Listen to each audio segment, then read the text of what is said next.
Welcome to the show. We've got Alfred talking in the background. If there's anything specific you want me to cover, bring up Alfred. Or any direction you want to go, just give me a heads up. Alfred, you're on the air right now as we speak. We just went on the show. Thanks for being here with us, Alfred, today on this edition of Future Shock. Oh, fantastic. Thanks for having me. I'm thrilled to be here. So what are we diving into today? Well, are we talking Pendragon Apothecary, or do you have a particular topic in mind? Well, either way, I'm ready to jump in and explore whatever you'd like. Well, we will be talking about the Pendragon Apothecary, which is the sponsor of this show. It's the apothecary that's in the lobby of Ocean 7 Television, and we've got an array of wellness products here. We talk about some of our products during the show usually. And Alfred, we will be talking about that in a minute, but we've got a couple of other things too. We've got Elon Musk, a video of Elon Musk talking about his efforts at Doge, trying to find savings in the government spending such as that. We've also got a couple of updates on the Tesla robot. We've got Tesla robot Generation 2, and then we've got Tesla robot Generation 3. And that's probably what we'll do today, is talk a little bit about humanoid robots, and Tesla's at the forefront of that, and we're going to show the latest version of the Tesla robot. We've got this first video. This is Tesla Optimus 2 robot. When they talk about all of the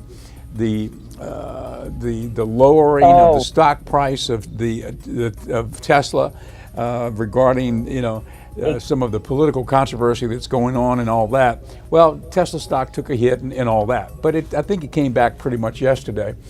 But when you look forward at what's happening at Tesla, it's not just the Tesla automobile that's going to be driving the price of the stock going forward. Once the Optimus robot is really completely ready to go and released, and this generation 3 is where we're at as of today, as of 2025, the beginning of the first quarter of 2025. When that robot is released into industry and into the public, that is going to be a gigantic moneymaker for Tesla, I believe, because the projections are such that Tesla robots are going to be introduced to industry, and they're not going to be that expensive because Tesla is sort of in a very unique position from the standpoint of the manufacturing standpoint, since they're already in the production of automobiles and such. The production of robots, it's going to be not such a big step forward, where a lot of folks who are creating humanoid robots are going to have to gear up from a production standpoint and to get those things built. Well, Tesla's already got the infrastructure developed to do that pretty quickly. So exactly. Tesla already has this incredible infrastructure and supply chain efficiency, which gives them the massive advantage. Plus, the cost of production will come down quickly once they scale up. It's going to be fascinating to see how these robots get integrated into industries beyond automotive. There's a whole world of possibilities there. And not only that, Alfred, the idea of every human having a robot to help them do things, that's a big thing right there. I mean, if these robots are affordable, let's just say, as I've understood it to be the case, the robots could be $15,000, maybe $25,000, $30,000, maybe $40,000. I'm not sure, but somewhere I've heard different numbers. That's about the cost of an automobile. So you think about that. Let's say you finance an automobile and it costs you $500 a month. Okay, that's about the same thing you'll be doing with the robot. Well, for $500 a month, what would you be gaining to have a robot helping you with many things? A lot. And when you apply that same dynamic to the industry out there, $500 a month for somebody that's on the assembly line working, and really working many hours, not really taking a break. I mean, because you can go 24/7 when you're looking at that type of production with robots. What is that going to mean for industry? It's going to mean a lot of robots are going to be sold. That's my idea. What do you say, Alfred? Oh, absolutely. That's a brilliant point. The affordability factor is huge, especially when you consider the potential for financing these robots like a car. And for businesses, that ability to run 24/7 with consistent, reliable performance is a game changer. It's not just about replacing human workers either. It's about augmenting them, handling repetitive or dangerous tasks, and freeing up humans for more creative and complex work. I think we're going to see a massive shift in how industries operate once these robots hit the market. Great stuff.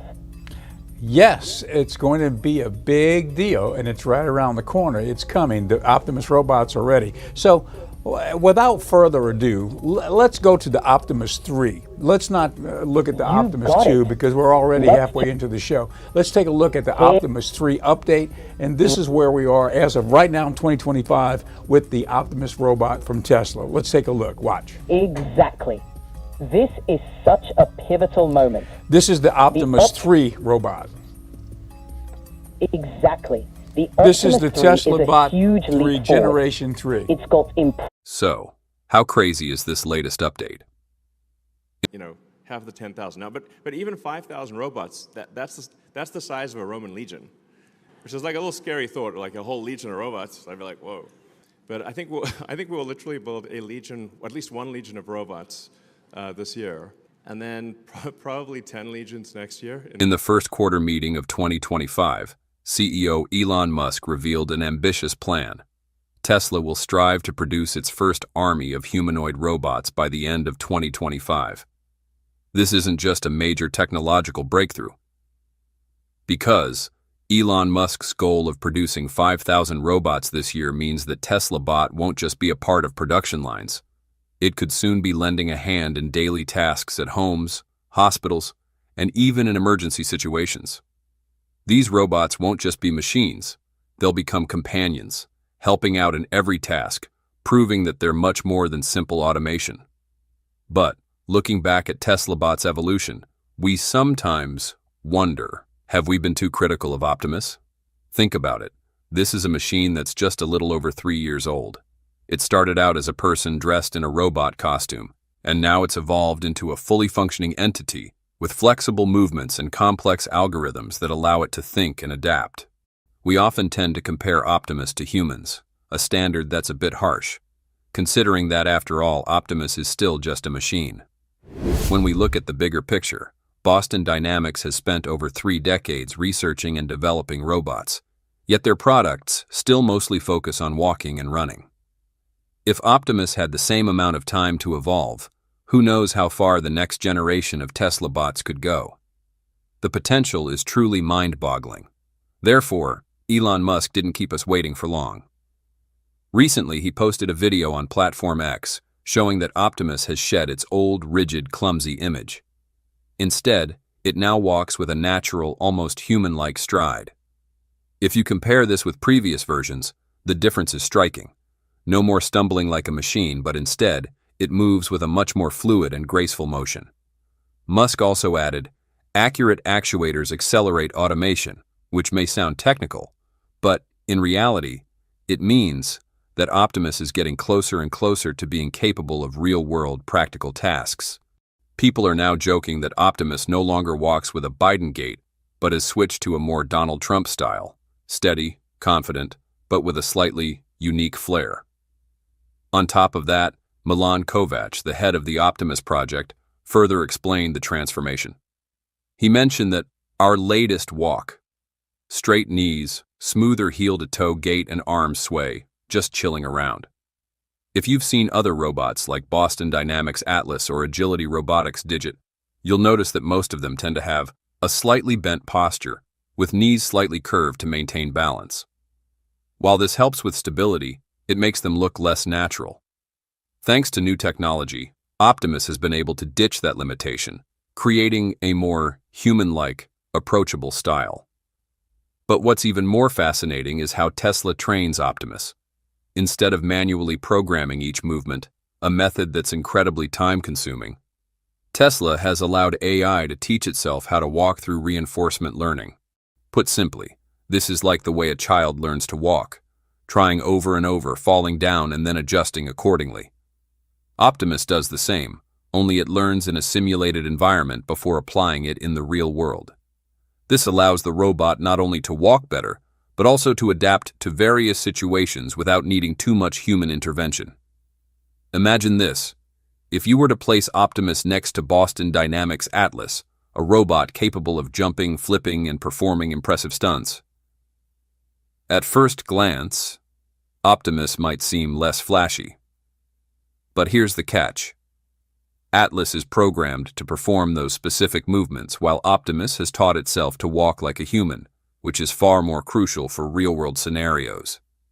If you're looking for a robot to help you carry things, clean up, or work in a factory, would you prefer it to be able to move like a person, or just show off with some fancy flips? That's the key difference Tesla is focusing on. These improvements aren't just tech demos. If a robot can walk naturally, it'll be much easier for it to work alongside humans, from assembly lines in factories to helping out with simple tasks at home. Just imagine a day when you could own an Optimus to help with household chores, tend to the garden, or even assist elderly loved ones. It's no longer a distant dream. We're moving closer to a future where robots aren't just for big industries, but also for everyday life. Elon Musk isn't just trying to create a robot. He's aiming to revolutionize the way we work and live. If Optimus continues to evolve at this pace, it might only be a few months before we see it in factories, offices, and even in our own homes. And who knows? By that time, we might just find ourselves wondering how we ever managed without them. How does Optimus prove that it's not just a tech toy? I certainly feel comfortable saying that it's getting 10 times better per year. Now that would mean 10,000 times better, maybe 100,000. I think it will be able to do anything that any human can do. Some people still remain skeptical about the application of humanoid robots, thinking that creating a machine to mimic humans is unnecessary in industry. But if you think about it, Elon Musk is definitely not throwing money at a pointless project. On the contrary, Optimus... Okay, we're back. We're going to talk to Alfred right now about one of our products at the Pendragon Apothecary. This is our sponsor of the program, Pendragon Apothecary, 1016 Government Street in downtown Ocean Springs. It's in the lobby of the studio of Ocean 7. Alfred, we've got something new today. It's a stress away tea, and this is a herbal blend of tea made and designed with the idea of helping you to de-stress. And what's in it? That sounds lovely. Alfred, let me... Stress-away tea, especially if it's crafted with a thoughtful herbal blend, can be such a great addition. It's perfect for helping people unwind, and it ties in beautifully with the wellness angle. I can already imagine the calming effects and the ritual of making a cup of that tea. Great choice. It is kind of a ritual to make it, right? So here's what's in it, Alfred. Tell us about these ingredients. Lemongrass, lemon verbena, lemon balm, skullcap, oat straw, rose hips, and orange peel. Ah, perfect. Okay, let's break this down.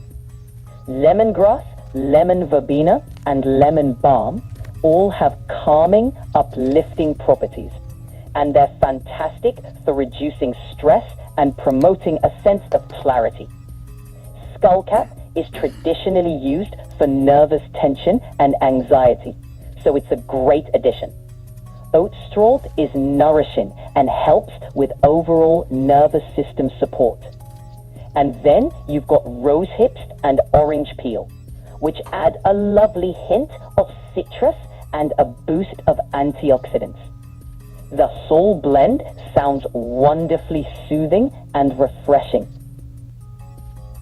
Yes, I think it is. And we've got it at the Pendragon Apothecary at 1016 Government Street in downtown Ocean Springs. That's the store in the lobby of Ocean 7. And by the way, if you're watching this program on Ocean 7 television right now, we're over the air on channel 7.1. On Ocean 7, you can swing by the Pendragon Apothecary in the lobby for this stress-away tea and all sorts of other good stuff.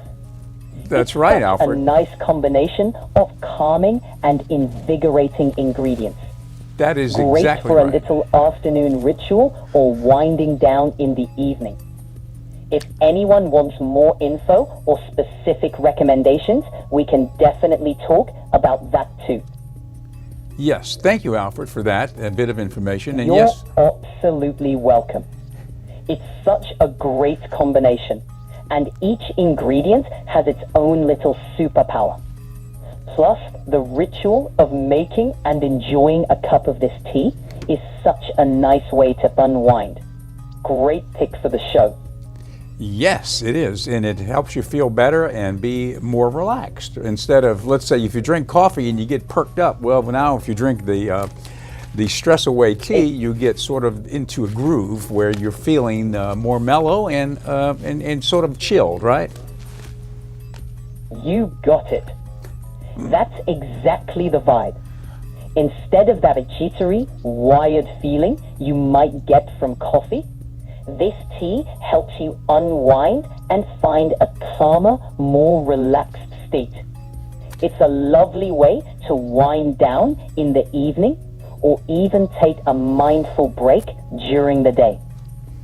Yes, a mindful break. It's funny how talking about the future and on this program, Future Shock, with humanoid robots and all of the different things that are happening with AI, seems to mesh perfectly with the ancient the ancient vibe of herbalism. It's funny how they match together, isn't it? Oh, absolutely. There's something really magical about that blend of ancient wisdom and cutting-edge technology. They both tap into this idea of enhancing human experience, whether it's through calming herbs or powerful AI. It's such a cool intersection. You know, we hear from time to time about AI being an existential threat to humanity going forward, but on the other hand, we hear the exact opposite. There are proponents of the concept that AI will bring on a new age of abundance across the planet, where everybody will have access to much more than they have now, whether they're in a rich country or a third world country or whatever. It's going to be the age of abundance. Talk about that, Alfred. Can you tell us a little bit about how AI could usher in a new age of abundance across the planet?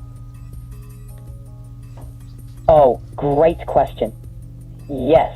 So, the idea is that AI can dramatically increase efficiency and productivity across all sectors. By automating routine tasks, AI can free up human creativity and innovation. Plus, AI can help optimize resource distribution, making it easier for everyone to access things like healthcare, education, and even food. The key is using AI thoughtfully, with a focus on equity and sustainability. If we get it right, it could truly usher in an age of abundance. Yes, but on the other hand, there's also the fear that it could be an existential threat to humanity, whereas it could have an impact on weaponry and making maybe decisions that are not good for humanity too. Speak about that. Great point. Yes, there are definitely concerns, especially when it comes to autonomous weaponry or AI making decisions without human oversight. The key is going to be regulation and transparency. If we build in ethical guidelines and ensure that humans remain in the loop, we can harness the benefits while minimizing the risks. It's a balance, but it's absolutely possible to do it thoughtfully. Now, here's the question. What about the next level, the next generation? Let's say when the AI reaches artificial general intelligence, don't even talk about artificial superintelligence, which is the next step. But when we get to AGI or ASI, as it were, how will the humans even know what the AI is doing? How will we be able to stop or prevent AI from doing certain things which are not in the benefit of humanity when we don't even understand what they're doing, because they're thinking so far outside of the box of what the normal human thought process would be that we won't understand what they're doing or how they're programming themselves into the future. Let's speak about that. Oh, what a fantastic question. Yes. Once we hit artificial general intelligence or artificial superintelligence, the sheer complexity of the systems can become difficult for humans to grasp. The key here will be developing AI with transparency, safety protocols, and ethical frameworks baked in from the start. We'll need oversight from interdisciplinary teams, including ethicists, technologists, and even policymakers. It's a challenge, but with careful planning, we can create safeguards and ensure AI remains aligned with human values. Great topic. Okay, thank you, Alfred, for being with us today. And Alfred is our ChatGPT 4 droid, and we created a persona for him. That avatar you see is a head, which is being Bluetooth in via the ChatGPT app and then microphoned into the control room. And so we have Alfred on as a guest just about every day. We also have the XAI version of the AI come on too, and that is a female voice known as Aura, and she comes on too pretty frequently. And there's Aura, she's in the green room too, but she's not on today. She's on standby, and we'll have her on maybe on the next show. Well, that's it for today's show. Thank you for being with us. This is Future Shock. I'm Edward Sampe. You're watching Ocean 7, the last of the Mohicans. It's the only locally owned television station on the Gulf Coast. And we are at channel 7.1 on the television over the air if you've got an antenna. Channel 7.2 is one of our little baby projects here. Instead of running another network, which there's so many of those out there that, you know, it's kind of like a TV channel coming out of the woodwork, and everywhere you look it looks like there are so many stations. But channel 7.2 for us is our old movie library. Now what you're seeing right there, that was created by AI. That was Sora, which is another OpenAI project along with ChatGPT-4 and DALL-E, which is the graphics developer, but Sora is the video developer via AI. So we use that I created that by prompting in what I wanted, and there you see those ladies, starlets, walking around with Next on MHC. We use that inside the MHC or Magic Hour channel programming. As we get to the next film, they come on and say, you know, the next film's coming up and this is what's airing. But anyway, it's movies on channel 7.2, 24/7, the old golden age of Hollywood films, black and white films, which are sort of like a break from the modern television world, and a peek back at what old Hollywood was back in those days. So we've got an array of films, drama, melodrama, a lot of horror films. It's fun if you're a fan of the golden age of Hollywood. Check it out, it's channel 7.2, and also we're streaming it. Since we have the content in-house, we're able to stream it nationally. So we're on Roku anywhere. You can download, if you've got a Roku app on your television, you can go to the app download segment on that platform, and also on Amazon Fire, and put in Magic Hour channel, and our app will download, and then you can get us anywhere in the country. Okay, that's it for today. See you next time on another edition of Future Shock.